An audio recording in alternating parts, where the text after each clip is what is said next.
Hi! Here we are again in optimizing our Smith-Waterman algorithm.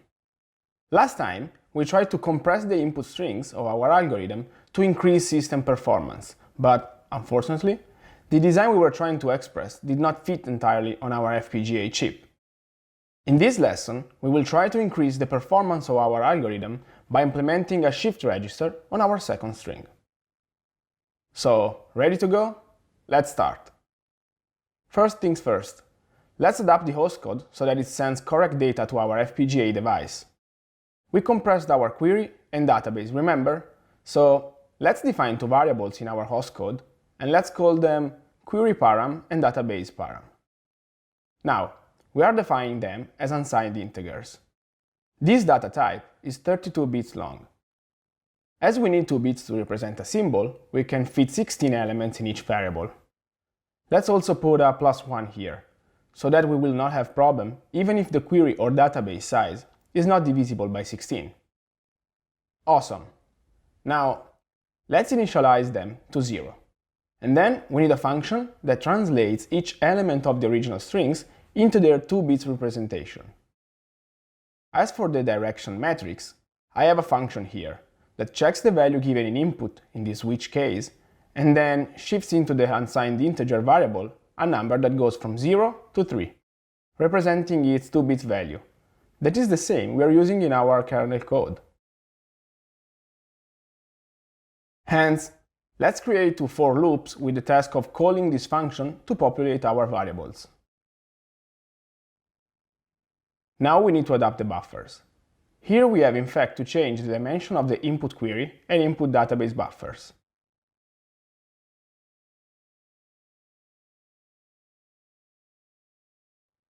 Notice that the dimension, as well as the name of the variables, must be changed when we are sending the data to our kernel using the cl-enqueue write buffer OpenCL API.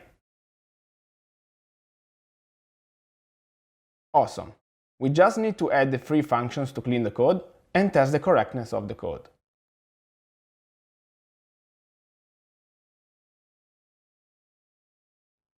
Great! Everything is working fine. Now we can move to the implementation of our shift register. First of all, we can remove the partitioning pragma on our input variables.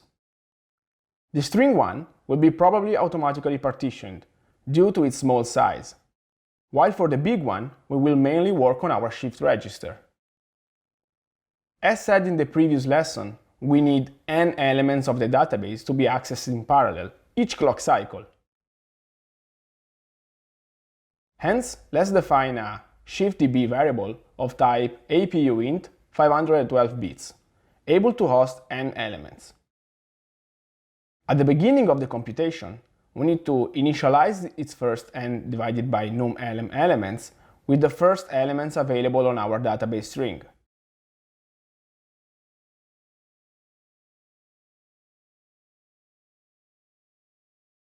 Now, we can avoid passing string 2 to the calculate diagonal function. Instead, we need to pass our shiftDB variable. As every time we are calculating an anti-diagonal now, we are reading all the elements that are stored in our shift register, we need to change the database local index to be 0 at the beginning of each computation. We will update this value in our shift register later on in the code. Now, after updating the occurrences of string 2 with shiftDB, let's move them and copy directly inside the calculate diagonal function, as it is actually performed every time an anti-diagonal is computed. Let me change the index really fast, include the parameter in the function call, and remove now the useless call to the store function.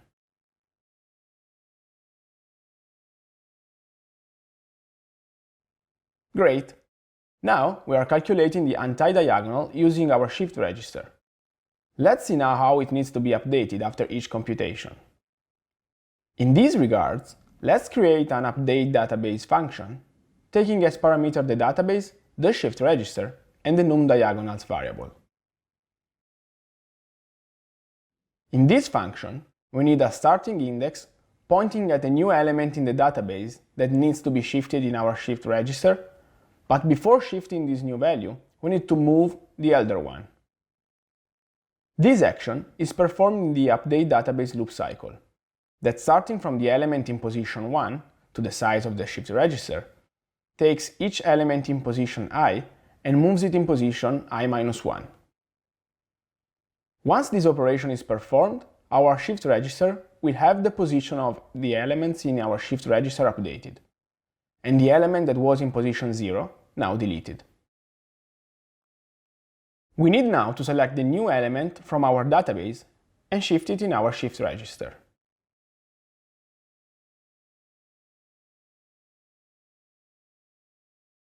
Notice that this is a very easy yet very powerful optimization.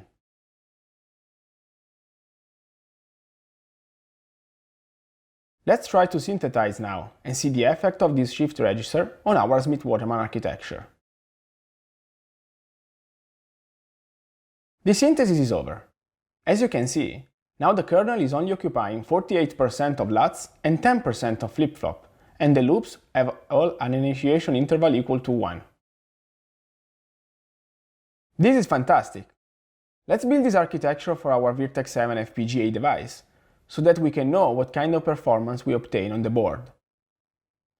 While we wait for the build step to complete, let's have a fast look at the operational intensity.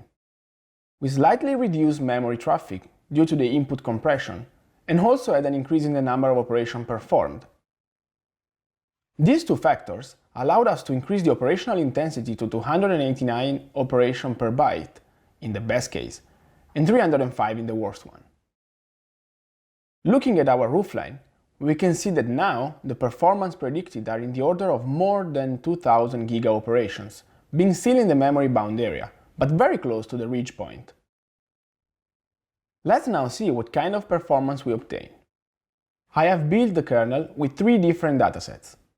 For each dataset, the query is set to 256, while the database is 256, 65,000, and more than a million. Let's start from the first one. Execution time here is 0.13 milliseconds, resulting in 8.9 giga operations, far from the prediction. Let's see what happens increasing the size of the database. 0.55 milliseconds. Now the performance is 2000 giga operations.